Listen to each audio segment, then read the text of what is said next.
Bonjour à tous, je m'appelle Steven Herbert. Aujourd'hui, on va se retrouver pour un tuto de comment réaliser un vêtement personnalisé de A à Z. Donc pour cela, je vais utiliser un vêtement basique à floquer, le logiciel de Photoshop, logiciel OBS pour rec ce que je vais faire, avec une imprimante sublimation où je mettrai une photo et une presse à chaud. Donc maintenant, on se retrouve sur Photoshop. Donc on se retrouve sur Photoshop, où ce logo je vais devoir le modifier pour pouvoir le mettre sur mon maillot gris, parce que sinon c'est pas beau avec le gros carré noir, blanc et les croix rouges. Donc je vais faire un truc qui puisse se fondre dans le maillot. Donc je vais mettre un petit accéléré et puis on se retrouve à la fin.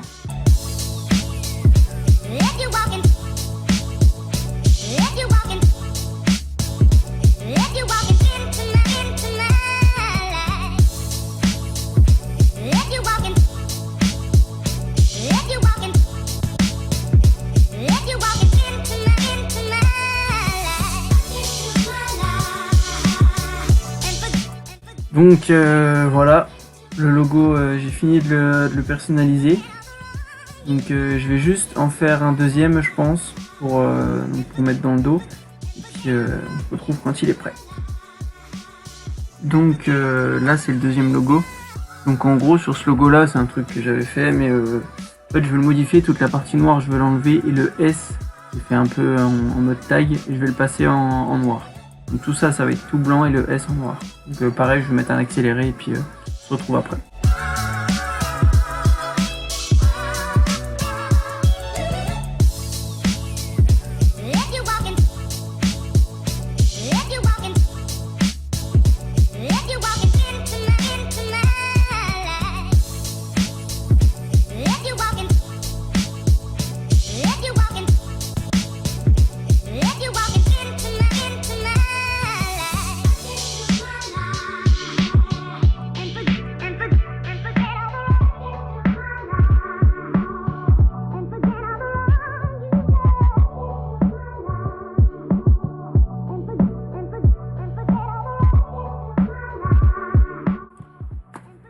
Du coup voilà, le logo est terminé, donc j'ai fini de faire toutes les petites retouches sur le S. On voit toujours que ça fait un petit peu pixelisé, mais quand je vais floquer, toutes les pixelisations qu'il y a autour du logo, ça va tout partir, ça va faire un effet lisse. Donc on se retrouve directement pour floquer le vêtement. A tout de suite. Donc là on se retrouve sur le logiciel Creative Studio, de Sawgrass. Sur ce logiciel, on va aller dans Produits. Tout en bas, on va avoir Vêtements. Et on va prendre Vêtements en coton et vêtements. Donc on va prendre un t-shirt normal en A3 vertical. Non, on va le faire dans le dos.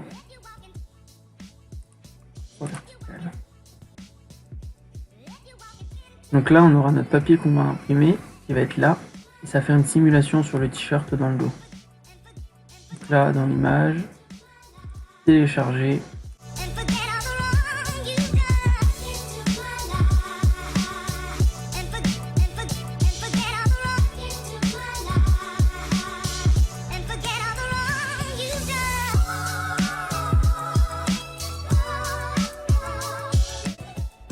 Hop, après on va faire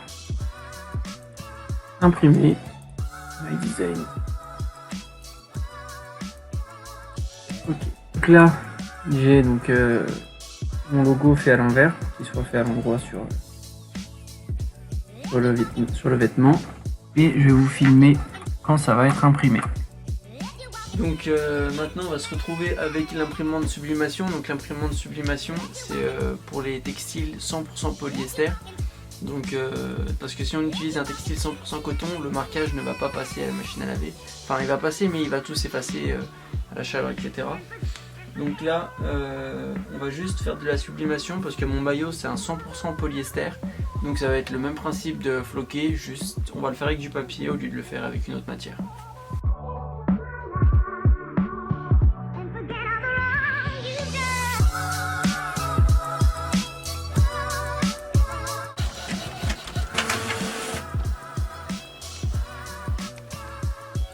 Donc là on a la presse à chaud, donc pour la presse à chaud, on va appuyer sur 7.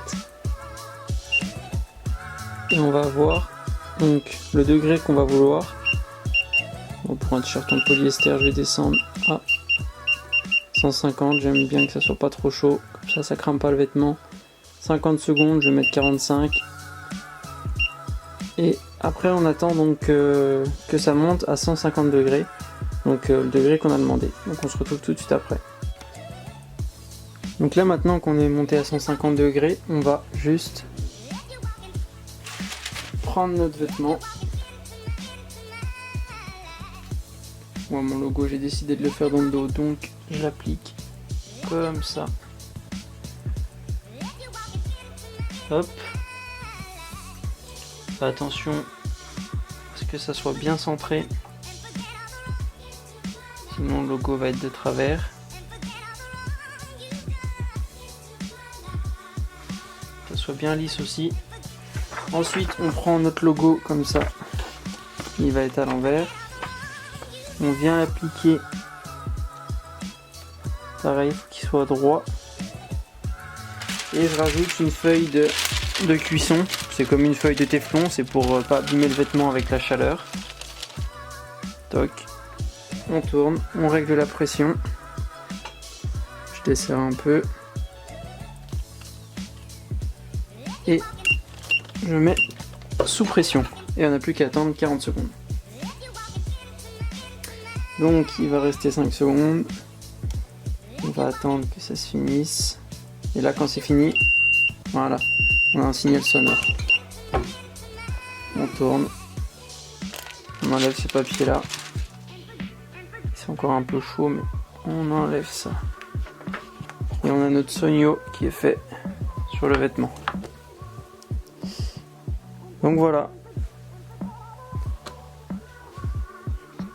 Bon et bah j'espère que cette vidéo vous aura plu et que vous ayez appris des choses en regardant tout ça. Et donc je vous souhaite une bonne continuation et puis à bientôt.